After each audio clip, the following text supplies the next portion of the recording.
متحدہ M Q M کے حوالے سے اگر ہم دیکھیں، ہمارا تعلق دونوں کا کراچی سے ہے، کہ وہاں پہ آپ ملٹری آپریشن کر دیا آپ نے 90s میں، پے در پہ آپریشن کیے، ملٹری، پولیس، رینجر آپ نے حقیقی بنا دی، آپ نے جو ہے وہ دھڑے بنا دیے، لیکن وہ اس سے کوئی ایسا خاص فرق نہیں پڑا. ہاں، آپ بعد آخری ملٹری آپریشن سے ایم کیو ایم پر فرق پڑا، لیکن وہ جب ہی پڑا جب ایم کیو ایم پہلے ہی ٹوٹ پھوٹ کا شکار تھی. ایم کیو ایم 2013 سے ٹوٹ پھوٹ کا شکار تھی مختلف وجوہات کی بنا پر. پھر جب 2013 میں اور 14 میں آگے نواز شریف نے آپریشن شروع کیا، تو وہ بیسیکلی جو ہے نا، وہ اٹ واز دا لاسٹ بلو ایک لیول پہ، جو ایک ٹوٹ پھوٹ کا شکار چیز تھی. اور اس کے باوجود بھی اب کوشش ہو رہی ہے ایم کیو ایم کو جوڑنے کی، کیونکہ ایگزیکٹلی. ووٹ کی ضرورت ہے، اور ووٹ تو موجود ہے، اور وہ ووٹ الطاف حسین کا ووٹ ہے. بالکل بالکل. تو پوائنٹ یہ کہ دیکھیں، پیپلز پارٹی والا جو پیپلز پارٹی والی مثال بہت بہت انسٹرکٹیو ہے، بہت اہم ہے، کہ پیپلز پارٹی کو اس زمانے میں اتنا مارا بھی جب فوج نے، اور یعنی کہ ان کی جو آپس کی لڑائی تھی اس میں، اور ورکروں کو مارا، لیڈران کو مارا، ان کے جو لیڈر کو لٹکا دیا. اس کے بعد ایک پوری 2 سے 3 دہائیوں کا پورا عرصہ ہے، پورا اثر ہے، جس میں پاکستان کی جو مین سٹریم سیاست ہے، وہ بیسیکلی جو ہے نا، it revolved around Bhutto anti Bhutto. ٹھیک ہے، 80s 90s کہ جو پوری جو یہ 2 ڈھائی دہائی ہے، اس میں پوری ٹرین ہی جو ہے نا، وہ پیپلز پارٹی اور فوج کے ارد گرد تھی. ٹھیک ہے. تو آپ نے بندے مار دیے، لیکن جو ٹرین تھی وہ بدل گئی تھی پوری سیاست کی. اور میری یہ رائے ہے، جو میرا یہ خدشہ ہے، جو میں نے اس مضمون میں بھی لکھا، جس کا آپ نے ذکر کیا تھا، کہ پاکستان میں ایک ڈیسائسو جو ہے نا، وہ تبدیلی آ چکی ہے trend of mainstream politics میں، جس کی جو بہت ساری وجوہات کی بنا پر آپ نے جو نوجوان لوگ ہیں ان کے حجم کی بات کی، دیہاتی علاقوں سے دیہی علاقوں میں، شہری علاقوں میں آنے کا جو پورا معاملہ ہے، اس کے حوالے سے جو ایک لانگ ٹرم جو معاشی بحران ہے، جس پر ہم بعد میں بات کریں گے، پاکستانی حکمران طبقے کا جو ایک لیول، جس کا ایک بہت ہی خوفناک طریقے سے اس وقت اظہار ہو رہا ہے، لیکن ہے وہ لانگ ٹرم کا معاشی بحران. ان تمام وجوہات کی بنا پر، ان تمام وجوہات کا جو یہاں پر آ کے کا جو مجموعہ ایک یہاں پر بنا ہے، کانفلوئنس جو ہوا ہے، اس کی وجہ سے ایک نئی ٹرین ایمرج ہو گئی ہے پاکستان کی سیاست میں. جس طرح ایک زمانے میں بھٹو اینٹی بھٹو تھا، تو اب مجھے یہی لگ رہا ہے کہ عمران اور ملٹری اور ان کے ارد گرد جو بھی مختلف، یعنی کہ یہ وہ سیارے ہیں جن کے ارد گرد جو ہے وہ مختلف فیکشن جو اپنے آپ کو آرگنائز کریں گے، جو کہ ایک بہت افسوسناک بات ہے، کیونکہ میرے خیال میں ملٹری تو ہے ہی ایک بالکل ہی ریئیکشنری ادارہ، جس طرح ہمیں پاکستان کی تاریخ سے پتہ چلتا ہے. لیکن عمران خان بھی جو ہے وہ میری رائے یہ ہے کہ وہ ایک دائیں بازو کے پاپولسٹ ہیں، نہ کہ اچھا، کوئی اس کو ذرا سمجھائیں، کیونکہ اگین کافی سارے لسنرز ہمارے جو ہیں اس پوڈ کاسٹ پہ وہ انصافین ہیں، وہ عمران خان میں بلیو کرتے ہیں. آپ کے اور میرے کافی سارے دوست پروگرام. جو گرامر گئے تھے، ان پہ بھی آگے چل کے بات کرتے ہیں عمران خان کے اوپر. بٹ وہ ان کو جب یہ بات میں سمجھاتا ہوں کہ Imran Khan is a force of the right not the left, تو وہ کہتے ہیں یار تم بکواس کر رہے ہو، خان نے ہمیشہ جنگ کے خلاف بات کی، امریکہ کے خلاف بات کی، امپیریلزم کے خلاف بات کی، وہ ڈرون حملوں کے خلاف بات کرتا تھا جب کوئی نہیں پاکستان میں بات کرتا تھا، تو وہ رائٹ ونگ کا کیسے ہو گیا؟ تو آپ ٹھیک ہے. ذرا سمجھائیں کہ عمران خان رائٹ ونگ کا کیوں ہے بھائی، جب وہ یہ سب باتیں کرتا ہے. بہت اچھی بات، بہت اچھا سوال ہے یہ. اسے میں اس پر آتا ہوں. میں جو بات میں مکمل اس وقت کرنا چاہتا ہوں وہ یہی تھا کہ جو میں ٹرین بدلنے کی بات کرتا ہوں، یہ کہہ رہا تھا کہ اب مسئلہ یہ ہے کہ آپ پی ٹی آئی کے ان کو جتنا بھی مان لیں، لیڈران کو، جو سوالات ہیں سماج میں، جو تضادات ابھر چکے ہیں، جو سوالات ابھر رہے ہیں، جن کا اظہار ان نوٹس کے ذریعے ہو رہا ہے، عمران، فوج and so on so forth, وہ عمران اور فوج سے کہیں زیادہ وائڈر سوال ہیں ایک لیول پہ. تو یعنی کہ اس سے کہیں زیادہ وسیع تر سوالات جو ہے نا، وہ اس نہج پر آ کے ان کا اظہار ہو رہا ہے، وسیع تر تاریخی طور پر ابھرتے ہوئے اور ارتقاء اور ابھرتے ہوئے اور ایوالو ہوتے ہوئے جو تضادات ہیں، وہ اس وقت آ کے ان کا اظہار ہو رہا ہے بہت ہی خوفناک طریقے سے. تو ایک لیول پہ جو پاکستان میں اس وقت اگر عمران خان کی پاپولسٹ انسرجنسی ہے، اپ سرج ہے، تو ایک لیول پہ وہ سچویشن نہیں ہے. وہ ایک لیول پہ اس سچویشن ان حالات کی علامت ہے، وہ حالت نہیں ہے. یعنی کہ وہ ایک لیول پہ سمٹم ہے سچویشن کا، نہ کہ سچویشن اٹ سیلف، رائٹ. اور سچویشن وہی ہے جو کہ میں نے کہا کہ جس کو ہم ملٹی لیول کرائسس کہہ سکتے ہیں. آپ نے پولی کرائسس کا استعمال کیا. انٹونیو گرامشی جو ایک بہت مشہور اطالوی تھنکر ہیں، مفکر ہیں، وہ کہتے ہیں آرگینک کرائسس ہے ایک پاکستان کے حکمران طبقے کا. جس کا میں نے کہا کہ تعلق ایک وسیع ان کا جو وسیع تر سماجی اور معاشی پروجیکٹ ہے، بلکہ اس کے جو حدود ہیں، اس کی جو لمیٹیشنز ہیں، اس سے اس کا تعلق ہے، نمبر ون۔ جہاں تک بات ہے عمران خان کے دائیں بازو یا استعمار مخالف یا اینٹی امپیریلسٹ ہونے کی، تو سب سے پہلے تو یہ بات سمجھنا بہت اہم ہے کہ مغرب کی مخالفت کرنا یا اینٹی ویسٹرن ہونا اینٹی امپیریلزم نہیں ہوتا، نمبر ون۔ یہ بہت اہم بات ہے کرنے کی۔ اینٹی امپیریلزم جو ہے وہ ایک سوشل پروگرام ہوتا ہے، کیونکہ امپیریلزم یعنی کہ سامراجیت یا استعمار جو ہے وہ ایک سوشل فینومینن ہے، it's not simply a foreign policy thing, number one. وہ اس کا ٹھوس طریقے سے جو ربط ہے امپیریلزم کا، سامراج کا، وہ سرمایدارانہ نظام یعنی کہ کیپٹلسٹ سسٹم کے ایک مخصوص مرحلے، ایک مخصوص سٹیج کے ساتھ اس کی جڑت ہے، جس کے بارے میں ابھی 2 سیکنڈ میں مزید بات کروں گا۔ تو ہاں، یہ بات بالکل سچ ہے، اور اس بات پر عمران خان کی تعریف بنتی ہے، اور یہ بہت ان کا بالکل صحیح جو ہے وہ سٹانس رہا ہے۔ حالانکہ اس میں بھی بہت ساری خامیاں تھیں، حدود تھیں، بہت سارے مسائل تھے، لیکن خیر اوور آل ایک بالکل صحیح سٹانس تھا، جو کہ اینٹی امپیریلزم کا حصہ ہے، ایک سامراج مخالف سیاست کا حصہ ہے، کہ امریکی جو جنگیں ہیں، جو دنیا بھر میں انہوں نے آگ لگا رکھی ہے، ہر جگہ ملٹری بیس اور ہر جگہ جو ہے وہ کیا کہتے ہیں کہ چڑھائی کر کے اپنی جو ہے وہ ہیوبرس میں آپ کہہ سکتے ہیں امریکہ کی، کہ اس کی مخالفت کرنا اور اس کی کڑی مخالفت کرنا، نمبر ون۔ تو اینٹی امپیریلزم کا حصہ یہ ضرور ہے، لیکن یہ محض جنگوں کی مخالفت جو ہے وہ اینٹی امپیریلزم نہیں ہے، اور اس کا ایک کی نوڈ ہے، اس کا ایک بہت اہم کلیدی حصہ ہے وہ، اس لیے کہ جیسے میں نے کہا کہ امپیریلزم یا جو سامراج ہے، یہ ایک مکمل سوشل سسٹم یا ایک سماجی رشتہ ہے، اور بنیادی طور پر یہ ایسا سماجی رشتہ ہے جس کا تعلق جو پولیٹیکل اکانومی ہے دنیا کی، جس کو ہم ورلڈ سسٹم کہتے ہیں، اور اس میں خاص طور پہ پاکستان جیسے سو کالڈ چھوٹے ممالک ہیں، جن کو ہم پریفرل ممالک کہتے ہیں، جن ذرائع کے ذریعے، جن میڈیمز کے ذریعے، جن میڈیا کے ذریعے پاکستان جیسے پریفرل ممالک جو ہیں وہ اس ورلڈ کیپٹل سسٹم میں انکارپوریٹ ہوئے ہوتے ہیں، ان میں جس جگہ جو ان کی پوزیشن ہوتی ہے، امپیریلزم کا تعلق اس پورے سماجی اور ورلڈ وائڈ قسم کے رشتے سے ہے۔ میری بات آپ سمجھ رہے ہیں؟ یعنی کہ وہ محض ایک مکمل طور پہ ایک سوشل پروگرام ہے، جس کا تعلق جو وسیع تر سامراجیت اور وسیع تر جو سرمایدارانہ نظام ہے ورلڈ لیول پہ، اس میں جو پاکستان کی مخصوص پوزیشن ہے اس سے لنکڈ ہے، نمبر ون، جیسے کہ میں نے کہا۔ ٹھیک ہے، اب اگر یہ ایک سماجی فینومینن ہے اور ایک سماجی سٹرکچر سے جڑا، آپ کے سماجی ڈھانچے سے جڑی بات ہے، تو اب اس سے جو بنیادی سوال ابھرتا ہے وہ یہ کہ بھائی وہ کون سے طبقات ہیں، وہ کون سی سماجی پرتیں ہیں، وہ کون سا معاشی اور سیاسی سٹرکچر ہے جو اس وسیع تر سامراجی نظام جو کہ دنیا بھر میں پھیلا ہوا ہے اس سے جڑا ہوا ہے۔ ٹھیک ہے، تو یعنی کہ بات محض آپ کی خارجہ پالیسی تک نہیں رہتی ہے، بات یا آتی، حقیقی آزادی کے سلوگن تک نہیں رہتی ہے۔ بالکل بات محض نعروں تک نہیں رہتی، بات محض خارجہ پالیسی یا اقوام متحدہ میں جا کر جو ہے وہ تقریروں تک کی نہیں رہتی، بلکہ بات آ کے گرتی ہے ایک وسیع تر سماجی پروگرام کے حوالے سے، ایک مکمل ایک ٹوٹل سوشل پروگرام کے حوالے سے، رائٹ؟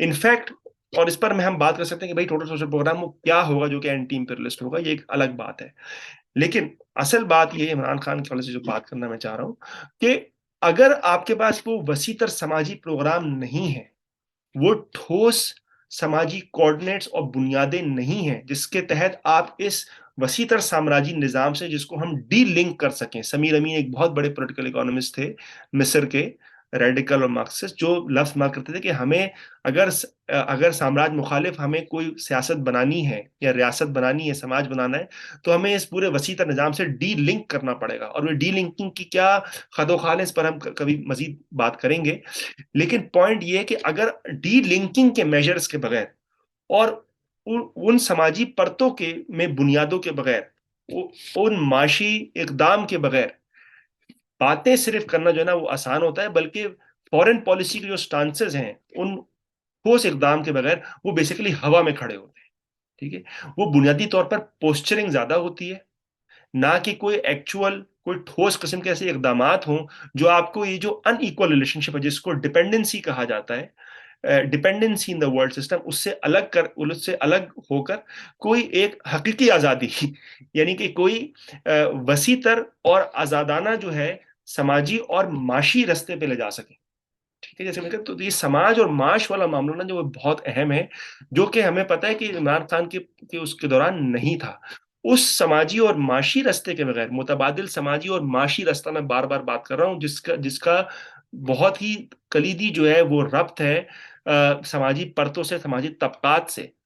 ان کے بغیر صرف اگر ریٹرک ہے، صرف باتیں ہیں، تو بیسیکلی اس کو ہم یوں کہہ سکتے ہیں کہ وہ ریٹرک جو ہے نا وہ آپ کے عمل سے لنک نہیں ہے، وہ ایکچولی عمل میں کسی خامیوں کو چھپا رہا ہے. جو rhetoric is serving as compensation for an absence. اور وہ ایبسنس کیا ہے، وہ فقدان کیا ہے؟ وہ فقدان ہے ایک کوہرنٹ پروگرام کا، ایک سوشل پروگرام کا. تو یعنی کہ آپ باتیں جتنی کر لیں، لیکن اگر آپ باتیں آپ کی بڑی بڑی ہیں اور کام جو ہے وہ بالکل بیکار ہے، اس کا مطلب آپ کی باتیں جو ہے نا وہ بھڑکیاں ہیں جو آپ کے کام کو جو ہے چھپا رہی ہیں، یا کام کے فقدان کو چھپا رہی ہیں، کام کے عدم کو چھپا رہی ہیں. میری میرے آپ میرے بات ایک دوست ہیں، وہ ان کی فیوریٹ لائن ہے کہ باتیں کروڑوں کی، دکان پکوڑوں کی. ہاں، تو دکان وہی پکوڑوں آپ. کی. تو آپ یوں ہی سمجھ لیں، بالکل آپ نے جو ہے وہ سمندر کو کوزے میں بند کر دیا، دریا کو کوزے میں بند کیا ہے. کہ اگر آپ کی ریٹرک بہت زیادہ ہے اور عمل کم ہے، اس کا مطلب آپ کا ریٹرک جو ہے serving as compensation for an absence. اور ایبسنس کیا ہے، فقدان کیا ہے، عدم کیا ہے؟ اس وسیع تر سماجی اور معاشی پروگرام کا، جو کہ ٹھوس طور پر جو ہے وہ آپ کو ٹھوس طریقے سے آپ کو اس سامراجی نظام سے الگ کر سکے، ایک انڈیپینڈنٹ رستے پہ جو ہے نا وہ گامزن کر سکے. اب جہاں تک بات ہے عمران خان کے رائٹ ونگ ہونے کی، تو اس میں تو بہت ساری مثالیں ہیں. یعنی کہ آپ عمران خان کا جو بھی میجر اٹھا کے دیکھ لیں، پاور میں یا پاور کے باہر، جو بھی اقدام اٹھا کے دیکھ لیں، اس میں آپ کو دائیں بازو کی چیزیں نظر آئیں گی. میں آپ کو مثالیں دینا شروع ہو جاتا ہوں. صحیح ہے، آپ ان کا اکنامک پروگرام دیکھ لیں. جب یہ پاور میں تھے، یہ آتے ہی انہوں نے آئی ایم ایف سے جو ہے وہ ڈیل کی، بلکہ آئی ایم ایف کے سامنے یہ لیٹ گئے. ٹھیک ہے، انہوں نے مونوپلی سے کنسیشنز کی، ریئل اسٹیٹ سے لے کر فوج، سب کو کتنی بڑی بڑی کنسیشنز گئیں. آپ جو ہے وہ معاشی ایکسپرٹ ہیں، آپ بہتر بتا سکتے ہیں. کووڈ کے دوران، کووڈ کے دوران جو ہے کارپوریٹ پروفٹ پاکستان میں ایئر آن ایئر تقریباً 65 سے 70% جو ہے نا وہ اپنے پروفٹس کو تو جمپ. اسے سیلیبریٹ کیا جاتا تھا ایاز، مجھے یاد ہے، ٹویٹس بھی بالکل موجود ہیں. اور ٹویٹ کرتے تھے یہ لوگ. کنسیشنز کی جو بات ہے وہ یہ کہ اس پہ میں بار بار اس پوڈ کاسٹ پہ بھی کہہ چکا ہوں کہ اگر آپ خان صاحب کی 2018 سے پہلے کی ٹویٹس کو سرچ کریں اور اس پہ ایمنیسٹی ڈالیں، تو ایمنیسٹی کو جو ہے وہ کرپشن کی سب سے بڑی مثال کہا کرتے تھے ایک طرح سے. بالکل اور اس کے بعد انہوں نے پاکستان کی تاریخ کی سب سے لمبی real estate tax amnesty scheme جو ہے بالکل. وہ دی. اور اس کا نتیجہ یہ نکلا تھا کہ کووڈ کے دوران، اتنے بڑے بحران کے دوران، پاکستان میرے خیال میں دنیا کا وہ واحد ملک تھا جدھر کارپوریٹ پروفٹ ایئر آن ایئر 69% پروفٹ رجسٹر کر رہے تھے، 69% جمپ ان پروفٹ رجسٹر کر رہے تھے. تحریک انصاف کے جو سپورٹر ہیں وہ کہتے ہیں جی وہ احساس کارڈ اور صحت کارڈ وغیرہ یہ سب لائے. بھائی یہ صحت کارڈ جو ہے وہ ایک طریقہ تھا، ایک مکمل طور پر اسٹیلتھ پرائیویٹائزیشن ہے آپ کے ہیلتھ کیئر سسٹم کی. آپ کا ہیلتھ کیئر سسٹم، اس پر اگین مزید تفصیلی بات ہو سکتی ہے کہ بنیادی طور پر یہ کرنا چاہ رہے ہیں کہ انہوں نے انسینٹیو دے دیا صحت کارڈ کے ذریعے کہ پرائیویٹ جو ہے وہ جتنا چارج کر سکتا ہے کرے، اور پبلک ہسپتال اور یونیورسل ہیلتھ کیئر میں انویسٹمنٹ نہ ہو. یعنی کہ نتیجہ یہ ہو کہ آپ کا جو پبلک ہیلتھ سسٹم جو ویسے ہی تباہ ہے وہ مزید گٹ ہو جائے، اس کی مزید آگڑیاں نکال دی جائیں، اور سارا پیسہ جو پرائیویٹ کی طرف جائے، جو کہ بنیادی طور پر امریکن سسٹم ہے ہیلتھ کیئر کا. آپ امریکہ میں رہتے ہیں، آپ بہتر بتا سکتے ہیں کہ یہ جو پورا انشورنس اور state bank insurance, Obama care اور میڈی کیئر، یہ بنیادی طور پر یہ کہ پبلک ہیلتھ کیئر آپ نے نہیں کرنی ہے، آپ نے پرائیویٹ والوں کے جیب بھرنے، نمبر ون. تو معاشی لیول پر بنیادی طور پر یہ ایک رائٹ ونگ پروگرام تھا جو کہ رائج، مقتدر اور جو بالادست طبقات تھے، جو مونوپلیز ہیں، ان کو اس نے بینیفٹ کیا. نمبر ون معاشی لیول پہ میں بات کر رہا ہوں. سوشل ایشوز پر اگر آپ آ جائیں، ان کے جو خواتین اور جو ایک صنفی جبر ہے پاکستان میں، اس کے حوالے سے جو ان کی رائے تھی خان صاحب کی، اور جو ان کے اقدامات تھے، وہ ہمیں سب کو یاد ہونا چاہیے کہ جب زنا بالجبر ہو رہا تھا، جب ریپس ہو رہے تھے، تو یہ جو ہے وہ بلاگرز کو بٹھا لیتے تھے ہر کچھ عرصے بعد اپنے اب تو سب بھول گئے نا کیونکہ اب تو یہ سب ہو رہا ہے، لیکن اس طرح تو نہیں بھولنا چاہیے کہ بلاگر کو بٹھا کر کہ جی بالی ووڈ نے ہماری جو ہے نا وہ یوتھ کو خراب کر دیا، اور خواتین کم کپڑے پہنیں گی تو وہ کیسے لوگ برداشت کریں گے، اس طرح کی جو ہے وہ مرد خرافات. روبوٹ نہیں ہے. ایگزیکٹلی اس طرح کی خرافات یہ بکتے تھے. ٹھیک ہے. دوسرا یہ کہ اور مثالیں دے دیتا ہوں میں. ان کا جو ریئیکشنری سوشل ایشوز پر جو ان کا جو پورا ایک سٹانس تھا کہ سنگل نیشنل کریکولم کی آپ بات دیکھ لیں آپ مثال کے طور پر بات. یعنی کہ سب بات شروع ہوئی تھی تعلیمی نظام میں طبقاتی جو ہے نا وہ سسٹم ختم کرنے سے. اچھا وہ طبقاتی سسٹم ختم نہیں کیا آپ نے, ریٹوریکل لیول پر کریکولم کے لیول پر آپ نے اس کو سنگولرائز کر دیا, آپ نے اس کو سینٹرلائز کر دیا. یعنی کہ وہ وہی ٹرینڈ ہے کہ سوشل پروگرام نہ ہونا, ریٹوریکل بلسٹر ہونا. یعنی کہ سوشل پروگرام کی عدم موجودگی, فقدان کو چھپانے کے لیے آپ نے بھڑکیاں لمبی لمبی مار دی کہ ہم نے یہ کر دیا. اصل میں ہوا کیا تھا آپ کو یاد ہوگا کہ جب آئی ایم ایف آیا تو انہوں نے ہائر ایجوکیشن کا بجٹ 50% کاٹا تھا. ایسے ہی تھا کہ اور میں ابھی پی ڈی ایم نے بھی کاٹا. اور شروع ہاں میں I mean credit where credit is should be due. Asad Umar نے کوشش کی کچھ مہینہ, لیکن پھر وہی پریشر آیا فوج کا, تو انہوں نے کہا کہ ٹھیک ہے ہم حفیظ شیخ کو لے آتے ہیں اور وہ وہ نیگوشیٹ اسی لیے نہیں کریں گے کیونکہ پروگرام. آپ نے ان سماجی پرتوں, آپ کی بنیادی بیسس انہی سماجی پرتوں میں تھی جو رائج اور مقتدرات تھے. ٹھیک ہے. دوسرا اور آپ مثالیں میں آپ کو بتا دیتا ہوں رائٹ ونگ ہونے کی, کہ پاکستان ان کا جو پورا پاکستان کی جو سو کالڈ نظریاتی اساس ہے, اس کا بہت کلیدی جو ربط ہے فوج کے ساتھ اور فوج کشی کے ساتھ اور فوج کی سینٹرلٹی کے ساتھ, ان پر اس کا اس حوالے سے ان کی کیا رائے تھی بلکہ کیا عمل تھا.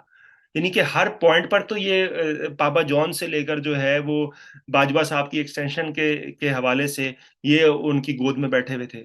جنرل مشرف جن کو جن خلاف عمران خان ہی اتنی باتیں کرتے تھے کسی زمانے میں, ان کو انہوں نے ملک سے بھگانے میں کتنا بڑا کردار ادا کیا.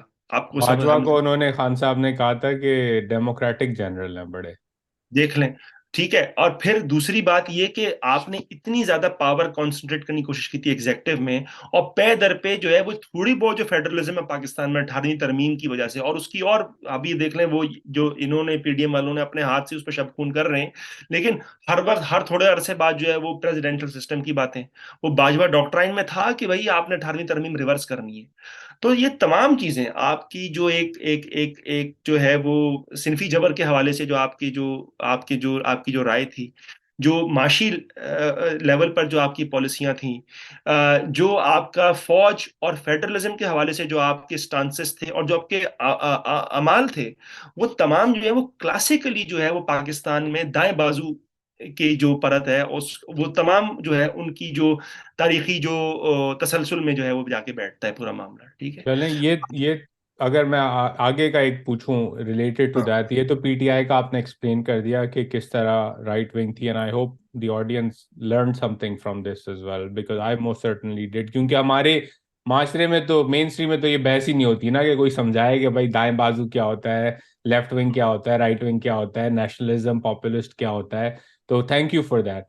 اب اگر میں اس سچویشن میں آپ سے پوچھوں again, based on your own analysis, the framework, the essay that you wrote, کہ یہاں سے اب آگے کس طرف جائیں گے. ایک تو آپ نے کہا نا شروع میں ہی کہ the worst case scenario تو ہے وہ ایسی بھیانک ڈکٹیٹرشپ ہے جس کا پاکستان نے کبھی ایکسپیرینس نہیں کیا, and I agree with you on that کہ یہ ضیاء سے بری ہوگی.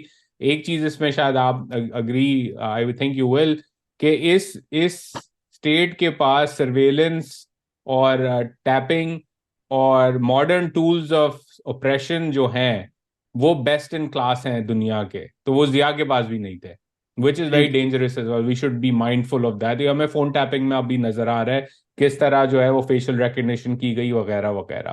ٹھیک تو اب ٹھیک. آپ کے نزدیک جو ہے ایسے کیا سینیریوز جو ہیں وہ آپ دیکھ رہے ہیں, نمبر ایک.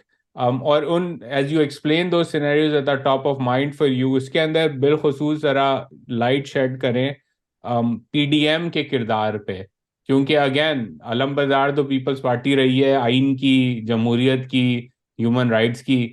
وہ اب سپورٹ کہہ رہے ہیں, ان کی فارن منسٹر کہہ رہی ہیں کہ آرمی ایکٹ کے اندر ٹرائل جو ہے وہ ہمارا اندرونی معاملہ ہے. ٹھیک ہے نا, تو یہ تو پیپلز پارٹی کا حال ہے ہمارے سامنے. اور دوسری طرف جو ہے وہ پی ڈی ایم اور پی ایم ایل این ہے, اور وہ جو ہیں ووٹ کو عزت دو کا نعرہ تو گیا, اب وہ جو ہے وہ ان کے ساتھ کھڑے ہیں, ہر چیز کے اندر تھپا لگائے جا رہے ہیں کہ آپ نے جو کرنا ہے کریں اور ہم ساتھ کھڑے ہیں, کوئی مسئلہ نہیں. اور مریم نواز بھی ٹویٹنگ کر رہی ہیں فوج کے حق کے اندر اور وغیرہ وغیرہ. تو where do you see this going, and what do you see as the role of these two major parties جو اولڈ اسکول ہیں اور جو اب اچانک سے جو ہیں وہ خان صاحب کی بجائے وہ اب فوج کی گود میں بیٹھی ہوئی ہیں. بالکل. دیکھیں یہ جو دو پارٹیوں کا کردار ہے، یہ ہم نے پچھلی دفعہ کافی مفصل طریقے سے اس پر ہم نے بات کی تھی، اور بنیادی کردار ان کا یہی ہے کہ یہ ایک لیول پہ ایک لیول پہ یہ باتیں تو بہت کرتے ہیں جمہوریت کی اور ووٹ کی، اور ووٹ کو، عزت کو، اور اپنی جمہوری پرانی جو جدوجہد ہے، جو کہ عمومی طور پہ انہوں نے نہیں کی ہوتی، ان کے ورکروں نے کی ہوتی ہے، اس کو کیش بھی اکثر بہت زیادہ بہت کرتے ہیں، نمبر ون. لیکن جب ایکچولی لڑنے کا ٹائم آتا ہے، یا جب ایکچولی فوج کے خلاف کھڑے ہونے کا ٹائم آتا ہے، تو کچھ ہوتا ہے نہیں ہوتا، تھوڑی دیر میں ضرور لیٹ ہی جاتے ہیں. ہاں، تو یہ ایسی بات نہیں ہے کہ یہ جیلوں اور صوبتوں کو نہیں برداشت کیا، انہوں نے بھی کیا ہے. اب یہ پی ٹی آئی والے بھی کریں گے، اس سے یقیناً کچھ سیکھیں گے، امید تو ہے کچھ سیکھیں گے. لیکن جیسے ہی کچھ نہ کچھ تھوڑا سا وہ کنسیشن دیتے ہیں، تو یہ فوراً جو ہے وہ آگے اور کھڑے اس ہو کا جاتے لاسٹ بڑا اگزامپل ہے آج، کیونکہ آپ نے باجوہ صاحب کی ایکسٹینشن کی بات کی تو لوگ شاید بھول گئے ہوں، یاد دلانا ضروری ہے. منٹوں کے اندر جو ہے ہیں. وہ بالکل. ایکسٹینشن کا بل پاس کیا گیا تھا، اور سب اور نے جو ہے سب نے وہ ہاتھ ڈالا تھا سب اس نے میں. کنسنسس سے کیا تھا. سب نے کنسنسس سے کیا تھا، یہاں تک کہ سپریم کورٹ نے بھی اس میں کنسنسس میں ڈالا تھا کہ یار آپ یوں نہ کریں، آپ یوں کر دیں، تو یہ لیجیٹیمیٹ ہو جائے گی بات، نمبر ون. تو یہ جو مین اسٹریم جماعتیں، میں پی ٹی آئی کو اس میں ہٹا رہا ہوں. پی ٹی آئی کی تو ہم نے رائٹ ونگ اس کے ہونے کی بات کر ہی لی، اور میں اپنے مضمون میں لکھ چکا ہوں کہ P T I right wing ہے لیکن فاشسٹ نہیں ہے، وہ مودی نہیں ہے، وہ بی جے پی اور ہندوتوا نہیں ہے. وہ ایک الگ، وہ رائٹ ونگ ہے لیکن ان کو فاشسٹ کہنا جو ہے بہت سارے لوگ جس طرح کہتے ہیں وہ غلط ہے. اگین ایک الگ بحث ہے، اس پر ہم کبھی بعد میں بات کر سکتے ہیں. جہاں تک یہ پی ڈی ایم اور نون والوں کا کردار ہے، جیسے کہ میں نے کہا کہ دیکھیں آپ اگر آپ نے فوج سے لڑنا ہے، نمبر ون، اگر آپ نے جمہوریت کا لمبردار ہیں، تو آپ فوج سے جو ہے نا وہ آئینی شکوں سے نہیں لڑ سکتے. یہ بتا کہ یار آپ کا آئینی کردار یہ ہے. وہ بات ہمیں اچھی لگتی ہے کہ بھائی آئین کے تحت سب کو کام کرنا چاہیے، میں بھی اس بات سے متفق ہوں، آپ بھی اس بات سے متفق ہیں. وہ پاکستان فوج کے حلف میں ہے کہ سب آئین کو فالو کریں گے. سوال یہ ہے کہ ایسا ہوتا کیوں نہیں ہے؟ ٹھیک. ایسا ہوتا اس لیے نہیں ہے کیونکہ دیکھیں فوج ایک پاکستان میں سماجی قوت ہے، ایک سوشل فورس ہے. وہ اکنامک امپائر تو ہے جیسے کہ ہم بات کرتے ہیں اور سبھی بات کرتے ہیں آپ، لیکن وہ ایک سوشل فورس ہے، اس کی اپنی کانسٹیٹوئنسی ہے. جس طرح کہ ہم شروع میں جہاں سے بات شروع ہوئی تھی، اس کی اپنی کانسٹیٹوئنسی ہے. ملین بندے کی فوج ہے، ریزرو ہے. ہر بندے کی اگر تین چار ہر سپاہی اور ہر آفیسر کی اگر تین چار بندوں کی بھی آپ فیملی لگا لیں تو ملا ملو کو 20 ملین بندے کی ایک سوشل کانسٹیٹوئنسی بن جاتی ہے، social force with its own economic empire and so on so forth, right. بنیادی طور پہ آپ یہ سمجھیں کہ پاکستان کی فوج کو آپ ایک انسٹیٹیوشن، ایک فوج کے طور پہ نہ دیکھیں، آپ اس کو یوں دیکھا کریں کہ وہ ایک سیاسی پارٹی ہے جس کا اپنا اکنامک بیس ہے، سماجی بیس ہے. اس میں فرق ایک یہ ہے کہ it's a political party with guns, وہ ایک سیاسی پارٹی ہے بندوق کے ساتھ، نمبر ون. تو اگر ایک سیاسی اور سماجی قوت ہے، اس کو آپ کو سیاسی اور سماجی قوت سے ہی کاٹنا پڑے گا، آپ اس کو آئین کی شکلیں پڑھ کے نہیں کاٹ سکتے. صحیح. وہ مارکس مشہور بات کرتا ہے کہ between equal rights force decide. Social force کو سوشل فورس کاٹتی ہے، سوشل فورس کو لیگل اس سے نہیں آپ کاٹ سکتے، جوڈیشل منور سے نہیں کاٹ سکتے. جس طرح ابھی یہ، اور یہی پی ٹی آئی والی بات ہے کہ پی ٹی آئی کو جس طرح ابھی یہ لیگل اور جوڈیشل منور سے کاٹنے کی کوشش کر رہے ہیں، وہ ہوگا نہیں، جس طرح ہم نے پہلے بات کی.